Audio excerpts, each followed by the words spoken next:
How do we leverage intelligence to do something productive and helpful?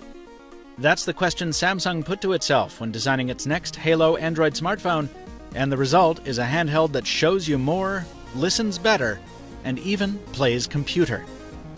I'm Mr. Mobile, and this is a first look at the Samsung Galaxy S8.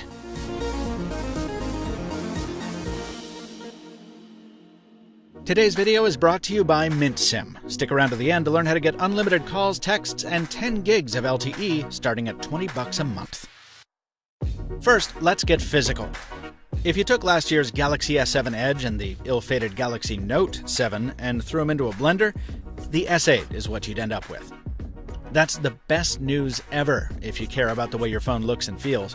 In both its sizes and all of its colors, the glass and metal S8 is gorgeous. In the hand, its fully symmetrical design makes it more comfortable to wield than the S7 Edge, and water and dust resistance have made the jump to the newer model too.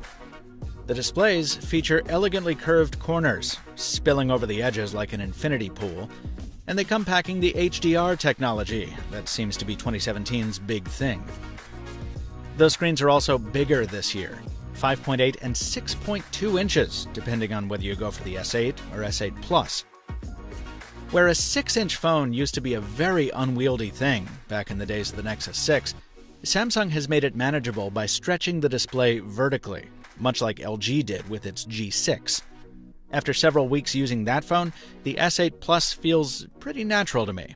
But it's still large by any measure, so it's good that you've got the smaller option too. You'll sacrifice battery capacity in the move, though, about 15% of it going from S8 Plus to S8. In that case, the wireless charging and fast charging will come in handy, each of which returns this year. And while we're talking batteries, yes, Samsung made clear that the S8's power pack is subject to the new 8-point safety check devised in the wake of the Note 7. True to form, Samsung's bringing a bevy of new features, so let's hit the highlights. A wide-angle front-facing camera with autofocus and face detection, which should bump your selfie game, and improved software for blur reduction and low-light performance on the main camera, which uses the same sensor as last year. The iris scanner makes a return on the S8, giving you another way to unlock your phone besides the fingerprint reader, which is now inconveniently located just where the leaks foretold, immediately alongside the camera. Given that the S8 family represents a total redesign, it's disappointing that Samsung couldn't figure out a better implementation here. Get ready for a lot of smudged lenses and awkward fumbling. In brighter news, the software has gotten a sci-fi style paint job with a new wireframe aesthetic that I really like. The physical home button is gone, but its click is not. Tapping the new software home key gets you a haptic buzz, and the switch to soft keys means that finally, you can swap the buttons if you think that back should be on the left. Which it should, guys. It should. Why am I dwelling on the details? Because these are the things you're going to deal with every day on the S8. And Samsung's big aspirational features, well, it remains to be seen how well they fare. The biggest of these is Bixby, the virtual assistant that Samsung is so serious about that they gave it its own button. If you're wondering why an Android phone that comes with Google's assistant needs another assistant, that's a good question. And Samsung's answer is the same as it always is. This one can do more. In theory, Bixby should be able to field a wider range of commands all throughout the interface. So for example, in the gallery you can say, rotate this photo, or send the last picture I took to my mom, and it'll do it. Samsung says anything you can do by touch, you should be able to do by voice, which is like a huge promise. AI like this is hard even for a company like Google, which has access to a much larger pool of user data. And frankly, Samsung's voice command efforts thus far don't give me reason to be optimistic here. Time will tell. And then there's DeX, which basically turns the Galaxy S8 into a faux desktop computer. Assuming you have a spare monitor, keyboard, and mouse lying around, and you want to spring for the extra cost of a DeX dock. So while it really gets my geek guts going, DeX has some of the same adoption obstacles as Microsoft Continuum.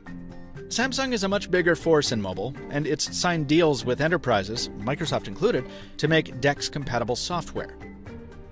Still, DeX is possibly most valuable as a demonstration of power. Think about it. Now Samsung gets to say that it has a phone that can become a computer, thanks in part to bleeding-edge hardware that should satisfy those for whom top numbers on a spec sheet are the ultimate validation. But look, Samsung's success with the Galaxy line has always hinged more on the millions of normals who will buy the phones. And the impressions I got from an hour spent with the S8 and S8 Plus tell me that they're going to be huge sellers. Sure, you may be able to get phones that do 80% of this for 70% less money, but the hat trick of carrier financing, eye-grabbing features, and aggressive Samsung advertising will have these in a lot of pockets in a short amount of time. That's my prediction anyway. No word on exact pricing yet, but here in the US, pre-orders open March 30 for 3 of the 5 color options and a targeted April 21 release. I'll have much more on these phones in Mr. Mobile's full review. Please subscribe to The Mr. Mobile on YouTube so you don't miss it. And if you need to save some money ahead of the launch, hit the link in the description to go to my sponsor, mintsim.com.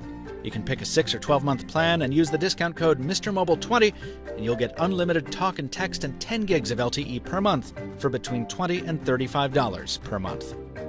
Mint Sim, premium quality service on a premium quality network for a fraction of the price. Till next time, thanks for watching, and stay mobile, my friends.